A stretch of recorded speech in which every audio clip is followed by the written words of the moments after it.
Seni verene kurban olmuşum.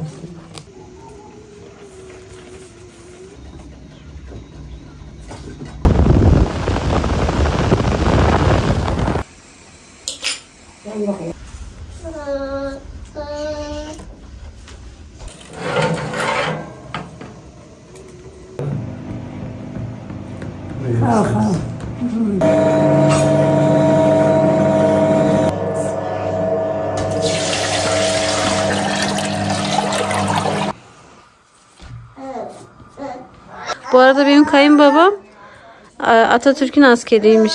O dönemde askerlik yapmış. Buralarda hep konteyner kentler var arkadaşlar. Bu Ayşe abla, bu Fatma abla.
Hepinize Malatya Savağı'ndan merhabalar sevgili izleyicilerimiz. Bugün Malatya'dayım. Birkaç gündür buradayız. Ablamlarda kalıyordum. Bugün de görümceme geldim. Görümcem de Malatya'da oturuyor. Görümcemin evi biraz Malatya'nın yukarısında. Günaydın abla. Günaydın. Kömbe yapacaksın değil mi? Ben kömbe yapacağım. Zeytin çıkaram ki. Bunlar portakal kabuğu. Poşetçi yerine şey atayım. Beyaz çamaşırlar genellikle atayım. Çamaşır makinesine atıyorsun. Bazı kapıları sileyim, camı sileyim. Ha.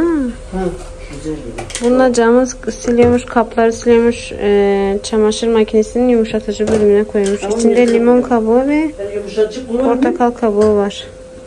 Yumuşatıcı kullanmıyorum, onu kullanıyorum. Yumuşatıcı kullanmıyormuş. Peki koku yapmıyor mu böyle şekerleme falan? Yok hiçbir şey yok. Kokusu çok doğal bir ilaç. Beyazları da genelde çok temiz yapayım. Allah Allah. Renkler yine rengi ben biraz değiştirip çamaşır makinesi çamaşır suyu gibi. Ama bu beyazlar daha güzel. Çamaşır suyu etkisi var. Buraya kadar dolduruyor. İçerisine bir kaşık kaya tuzu atıyor. Üstünde de portakal ve limon kabuklarla dolduruyor. Denk geldikçe içine atıyor. Nereden gelirse. Denemenizi tavsiye ediyor. Ayşe abla değil mi abla? Kaç yıldır kullanıyorum. Ne yemek pişiriyorsun abla? Sulu köfte yapacağım. Sulu köfte.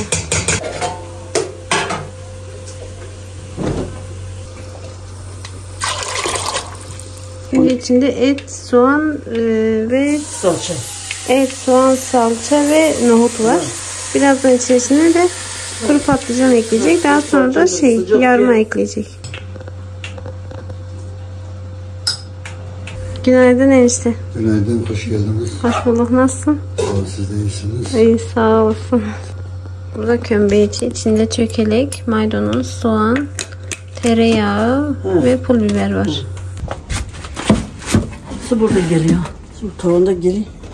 Ha, akıtıyor mu? Ha.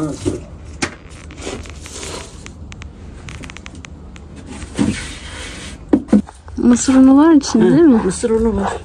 Ev unu var, fabrika unu var. 3 çeşit. 3 çeşit unu karıştırmış.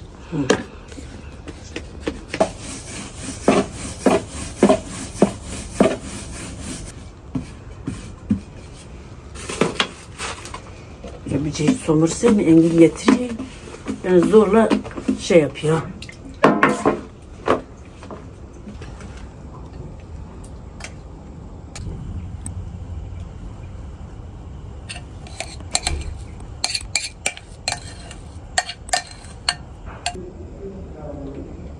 Ben elimi süreyim, elim temiz.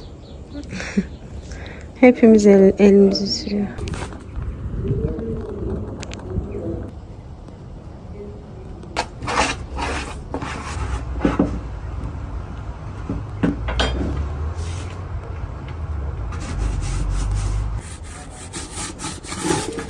Bana alışkanlık olmuş. Leğeni kirli bırakma. Mutlaka komple hepsi kaldıracağım. Ziyan olmasın diye değil mi abla? Ha. Yani yoklukta değil. Alışkanlıkta. Şerban'ın doğanı biz bile görmüşük. Şehriban Ayşe ablanın depremde vefat eden kızı, ondan bahsediyor. Gülüm onlar bitti. Gülüm onlar bitti. Onun yerine ölmedim. Çamurun içinde yaşayayım.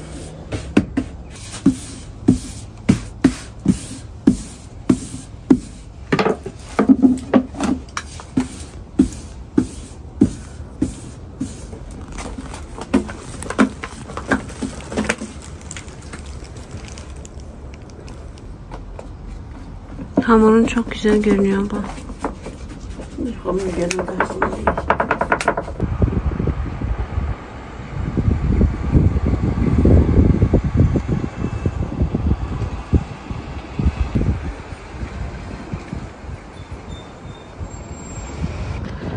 Buralarda hep konteyner kentler var arkadaşlar. Bakın şu uzakta tepede evler gözüküyor ya, şurada. Onlar yeni tokiler. Şunlar eski tokiler. İşte burası da konteyner kent. Burada var, aşağıda var. Şehrin birçok yerinde var. Hava da bayağı bir soğuk yani. Ay dondum. İçeri gideyim. Çok soğuk. Aşağısı da bu şekilde bakın. Şehir böyle gözüküyor buradan. Dışarısı çok soğukmuş ya. Dondum. Evet, çok soğuk. 2 gündür soğuktur. Sen dilimlemeden mi pişiriyorsun? Ha, Fatma abla dilimleyip pişiriyor. Yok. Ben öyle yapayım. Sizin aranızda 2 kardeş daha vardı değil mi abla? Ha, bir kız kardeşim Bir de erkek kardeşim. var. Onlar öldü. Onlar ismi Fatma ile bir kardeşime bildiler. Biri Hüseyin, biri Fatma. Şimdi Ayşe abladan sonra 2 çocuk daha doğuyor. Onlar kızamıktan vefat ediyorlar. Ona vefat edince kayınvalidem doğan çocuklarına, yani Fatma ablayla diğer kardeşlerine o vefat eden çocukların isimlerini veriyor. Gittim. Bize bir komşu geldi. Başkalığa gidiyor. Dedi ki Ayşegül de sana bir yüzde verin. Ben dedim ne diyor? Seni bir şey oldu. Kardeşim oldu. Annem de dedi ki Ayşe bugün dedi, kim sana söyledi dedi ki annem nerede? Dedi dayım güle gitmiş. Kim bana sorursa ben dedim ki annem bugün dayım güle gitmiş. Annem de rahatsızdı yani. Evde yapmaya, doğum yapmaya çalışıyor. Evde doğum yapacak. Kimse bilmesin, duymasın diye. Ayıp, kimse duymasın. Kim bana söyledi bugün annem nerede? Ben dedim annem dedim dayım güle gitti. Kimse duymasın diye diyor ki Ayşe ablayı tembihliyor. Diyor ki biri sana sorarsa beni dayın güle gitmiş de. Yani evde olduğumu söyleme. Çünkü doğum yapmaya çalışıyormuş. Fatma şeymiş. Kızıl saçlıymış öyle mi? Öldüğü zaman ben amcam kızın dedim ki Hüseyin nerede diyor sen dedim dışarıda oynuyor. O zaman yıkılardı. Dedim ki Fatma bile kucağına aldı amcamı götürdü. Saçı arkada sağlandı. Tel zaten. O şekil parlıydı. O göz önünde hiç gitmiyor. Uzun mu saçları? Uzun saçı bu kadardır. Ha, o zaman biraz yaşlı, biraz büyüktü. O zaman o arada o 4 yaşına geldi. Ha. Ben de 8 yaşına geldim. 4 yaşındayken vefat etti. He. O zaman anneme dedi ki bana bir portakal ver, portakal ver. Annem de portakal vermedi. Hala o portakal benim gözümün önünde. Kırmızı yatak üzerine örtmüştü. Etrafta da şey yapmış. Yastık halısı var ya. Etrafa dizmişler ki hava almasın. Ben de kalktım. Annem şey yıkayım, çamaşır yıkayım. Gittim gizli. Dışarıda bir tas kar getirdim. Suyun altına girdim gittim. Şimdi Ayşe abla ve diğer vefat eden kardeşleri kızamığa yakalanıyor ve ateşleniyorlar.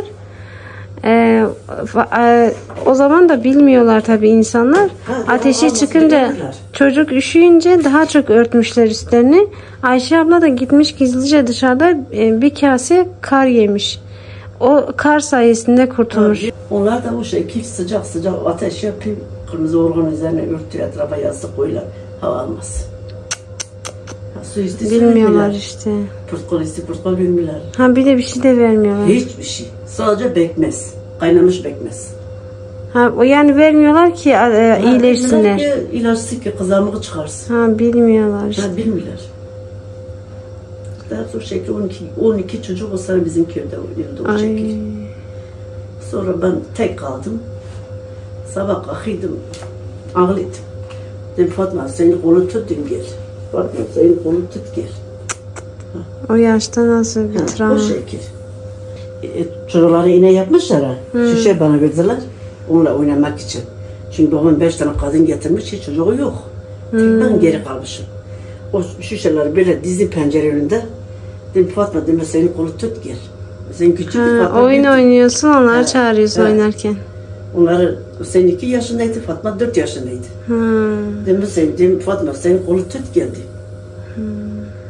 Matki Murat'ın da 4 çocuğu ölmüş değil mi bir gecede? Bir gece. Ay ne büyük bir acı. Biz dünyaya acıya gelmiş. Acı çekmeye geldik. Ben burada durdum. Şerman kapıyı açtı.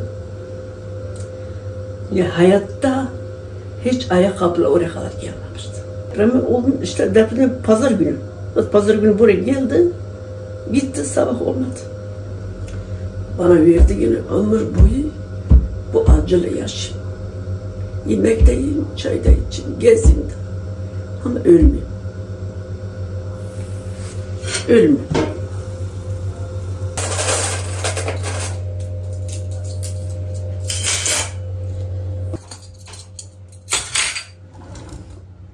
Burada kullandığı eşyaların çoğu vefat eden kızı almış. O yüzden diyor ki ben onun hep hatıralarıyla yaşıyorum.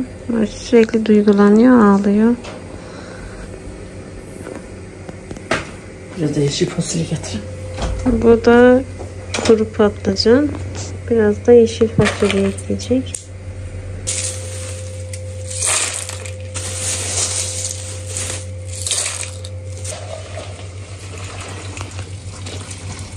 Sıcak su ekliyor. Önceden biraz böyle ıslatıyorsun değil mi abla? Ha.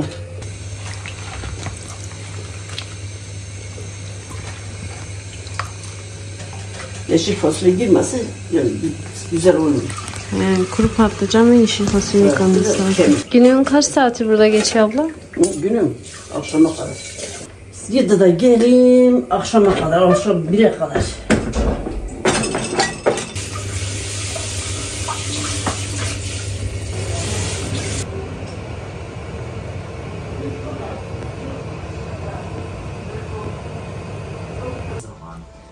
Günaydın. Günaydın. Ne yaptınız? Ha tütün işte, tütün içir ha. Mecbur işte tütün içiyoruz. Ne bileyim. Canım, bana geleceğim. Kurban olmuşsun seni veren. Çiçek. Şeyimi elini öpem. Ben sıkı ayımı neyime oğlum. Elini öpem, şeyimi. Çek.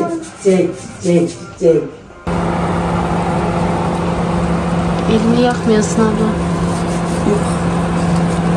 Elim alışkanlık. Evlat gibi.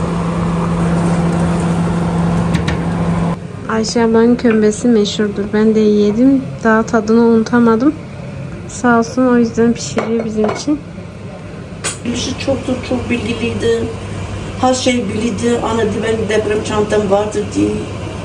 Hiç yani ölümü biliydim, onun aklıma gelmedi. Hala da inanamıyorum. Hala da bir yerde çıkacak. İnanamıyorum.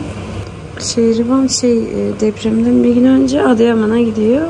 Ayşe abla çok ısrar ediyor, diyor ki gitme bugün. O gün de hava kar yağıyor bayağı, yollar da kötü ama çok ısrar ediyor, diyor ki benim ev arkadaşım yalnız kalır. İlla diyor ben gideceğim. Yani Ayşe abla ne yapıyorsa da ikna edemiyor. Hamur yoğurdum, kümbe yapacağım, kelle çıkarttım, kelle pişireceğim. Belli de onu gideceğim. Şerban nereye gideceğim? O diyorum. Şerban gitme diyorum.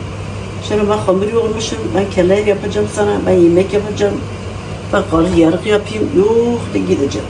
Ne ettim de gideceğim. Baktım gitti. Ömür boyu bir acı. Ömür boyu. Ne zaman öldüm, yanına gittim o zaman. Rahat ederim. Ne bende akıl kaldı, ne bende marifet kaldı, ne bende hiçbir şey kalmadı. Robot gibi yaşıyor.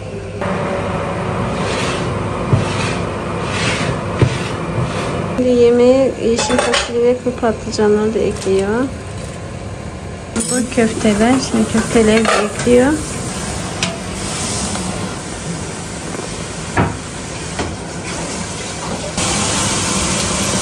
Yavaş yavaş dağılıyor.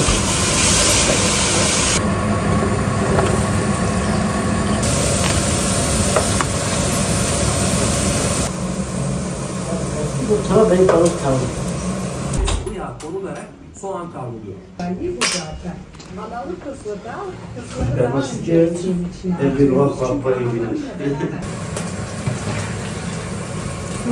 Çok güzel görünüyor abla.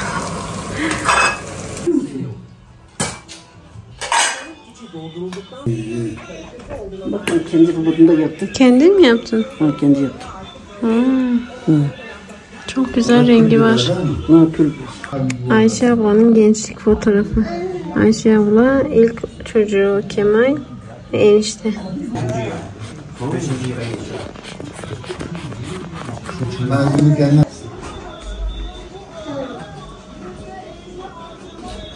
Seni verene kurban olmasın. Ha sorry. Ama asgari ücretin nasıl yapıyor? Asgari ücretinde doğru.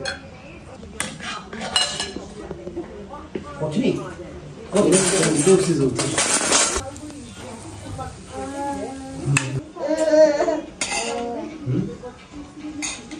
Hey. Cici. Demiş ki sen bu asgari ücretten ne diyorsun? Adam dedi fazla vermiş. Ona rağmen ben olsam o da vermiyor. Ha. Yenge. Yani sormadım. Belki onlar biliyordur da. Şeker nerede? Ha tamam. Bu Ayşe ablanın böyle 40'lı yaşları. Ayşe abla eski fotoğraflarına bakıyor. Bu Şehriban vefat eden kızım.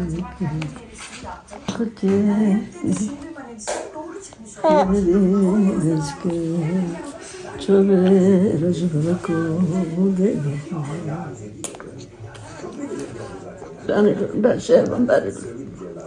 Senden sonra ne yapacağım kızım? Senden sonra iş yapacağım. Dünyanın malı ne yapacağım?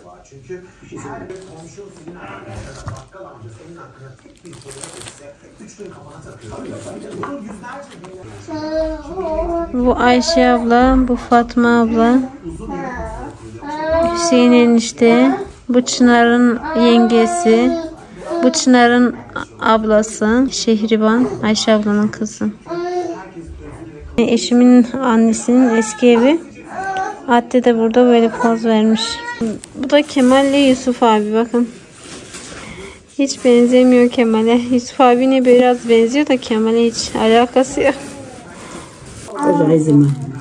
Bu Sakine, bu annesi. Bu benim küçük kaynım Aziz. Eski evlerinin balkonunda çekilmiş. Şu an kayınbabamın fotoğraflarını arıyoruz.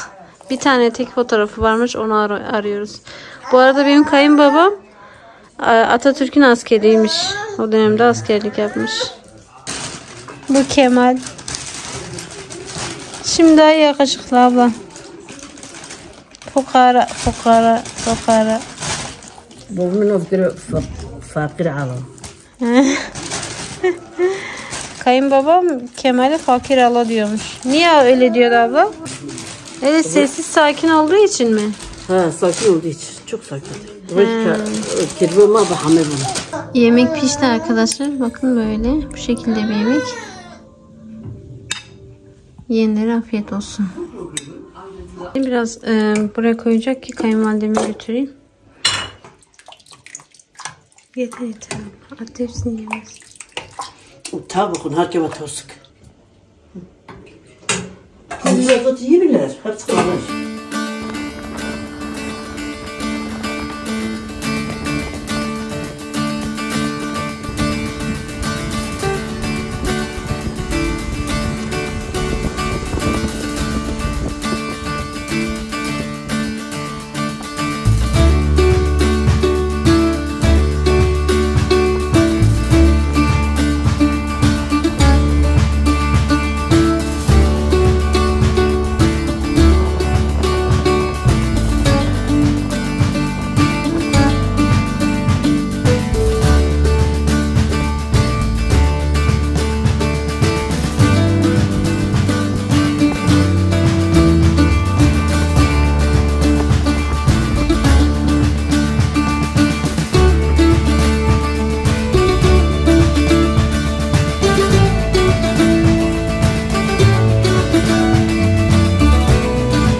Evet, köyümüze geldik. Şimdi yukarı doğru çıkıyoruz. Tabii ki araç yukarı çıkmadığı için aşağıda bırakıyoruz aracı.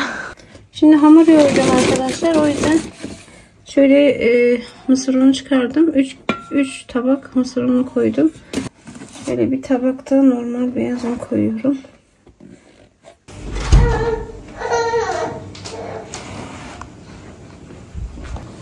Ayvalı anne ne yapıyor? Ayvalı'nın annesi ne yapıyor?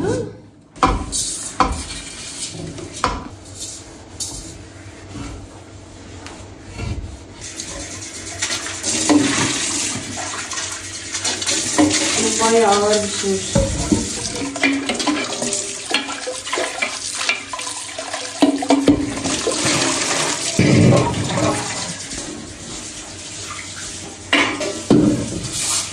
Anne ne yapıyor kızım?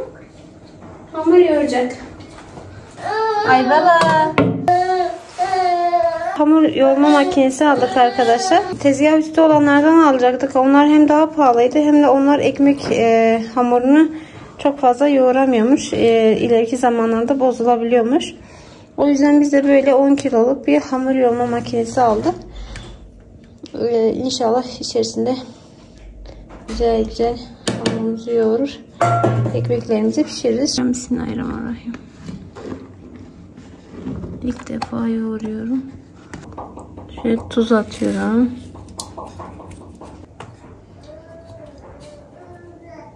Şurası.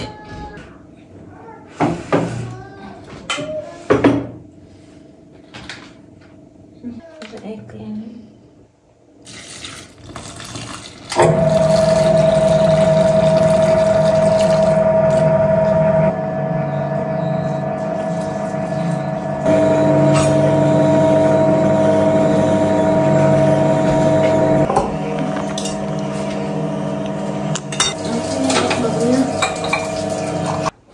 Aslında bunun yüksekte olması lazım. Ben eğilmemem gerekiyor. Ama şu an için yerimiz yok. O yüzden buraya indirdik. Yani başka yer yok. Tamam kuzum, tamam.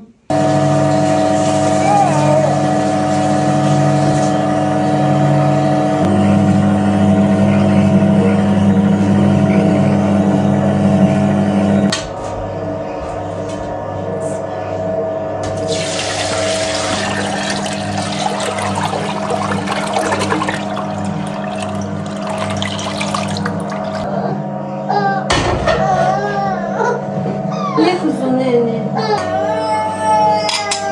Ay bana.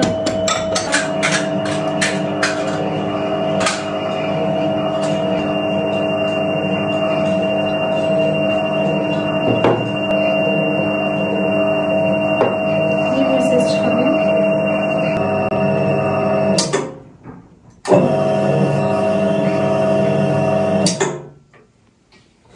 Yeter herhalde, bence olmuş ya. Çıkarayım.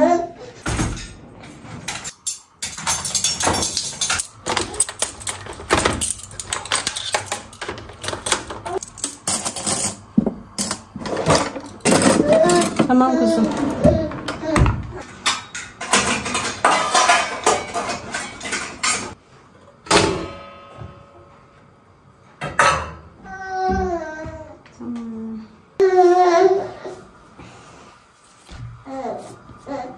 Şöyle kenarları da iyice temizliyorum, hamur boşa gitmesin.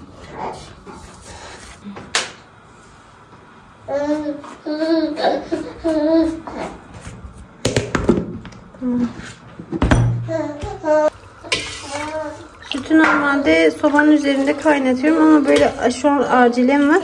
Misafirim gelecek. Tüpü çok kullanmamaya çalışıyoruz çünkü doldurması zor oluyor. Buraya taşması da ayrı mesele zaten. O yüzden ne kadar az kullanırsak bizim için de o kadar iyi. Şimdi içine kepçe koydum ki taşmasını engellesin. Yine de kontrol etmem lazım. Neyse. Şimdi içeri gireyim. Atte geldi.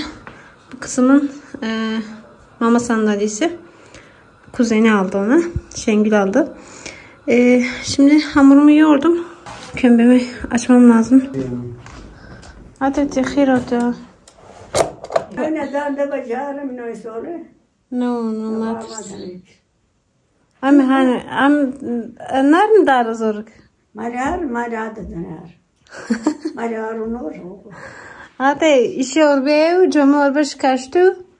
Ekji muayene khohe ruke kapak uğraşmış bu. Kana kamçun garni. Derdi bana kaymeliye. Galiba hanım darın khun darın. No ate de. Ne olmayır bakho. Ate dem hem he haşti mehe bakı. Hin haşti me daha rumana. Ben ha olur mu? Tak çok ekhone. Hemen geçtim. Tamam işte. Te haşti mehe bakı. Dımana gitti dokuz. Maki moy. Te beş bakı soba. Hadi hem doktor yazmıştım.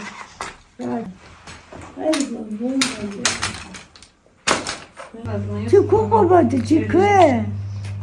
Çıkı der gari. Şimdi ne kadar mı kaynağı da oynamış. Kocam piman doğru. Mama te kasi vay daha kilo. Tota ve çıktı no.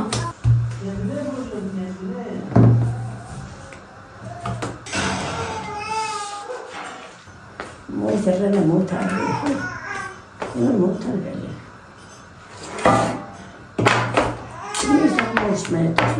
Bu kavrulmuş soğan. İçerisinde biraz da menengiç ve susam var.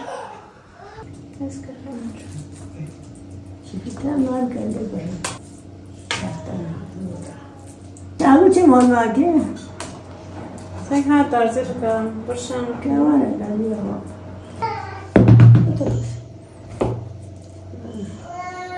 Hakik olan bu. Vallahi itu non biasa gerista. Katılır gelen o dara. O zaman şunu ki Ve hatun. boş yürüdü ki. Anam barsın. Bence de bir işine böyle hayal kaldı. Ha. Dişlik. Bakacak.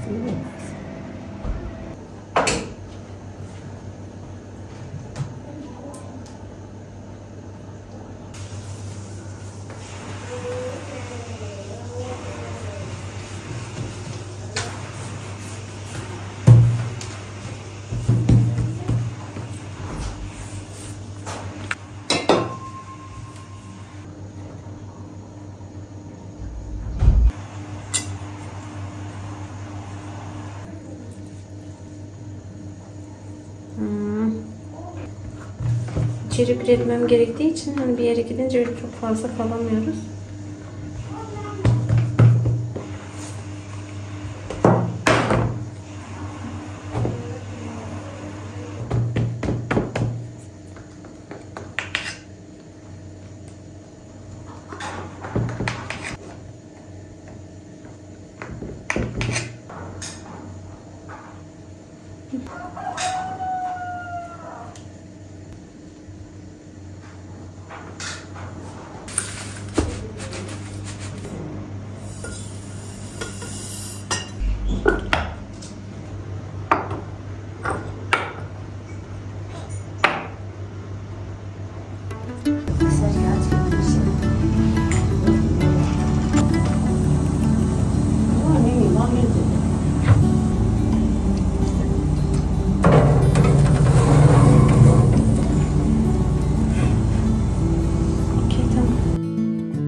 Hatta Malatya'daki fotoğrafları getirdim. Şimdi gördü, duygulandı.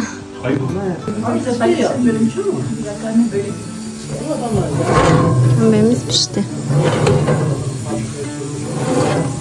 Böyle çekip bazı resimleri sonra müzik atıyorsun değil mi Gülen? Bir günlüğü alıyor. Tabii. Bu da bir iş. Ama çok güzel sen atıyorsun yapıyorsun. Arkadaşlarımız beğeniyor. Teşekkür ederim. Yani sevgi izletmem, bir çiçeği bir dağı bilene çekmem. Ne kadar doğal, ne kadar güzel diyorlar. Sağ ol. Çok teşekkür ederim. Postandır bir şey kopayım ama. Yaşar pime de davra doğtum o. Ate di götürme Zakir'e gumma var, Yusuf gumma var, mebel. Mu adabim kamera Yusuf aydı mu. Kimer bile mazan var. Haştır mı? O hafta ki kahve. Hayır inazında. Ne? Ha bırak. Dayı korba ye çiçi yataydı. Sarma sarmıştım arkadaşlar. Onları pişireceğim akşam yemeği için.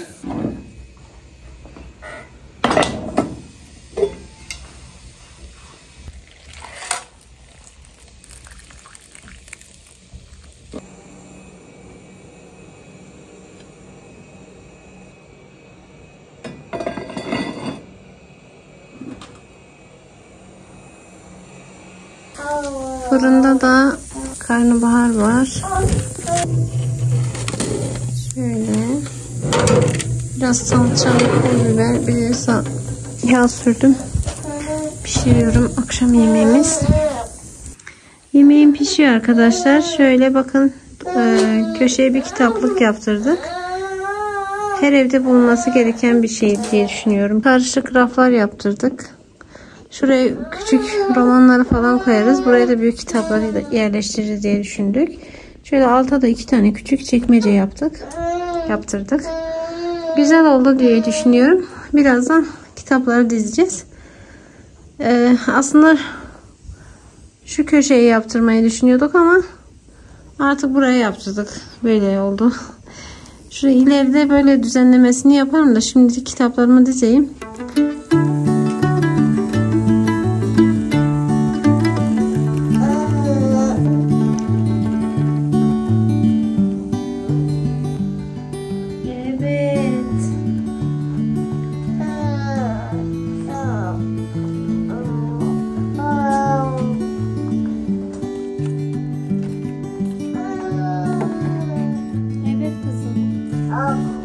Şöyle kitaplar aldım Aybaba'ya.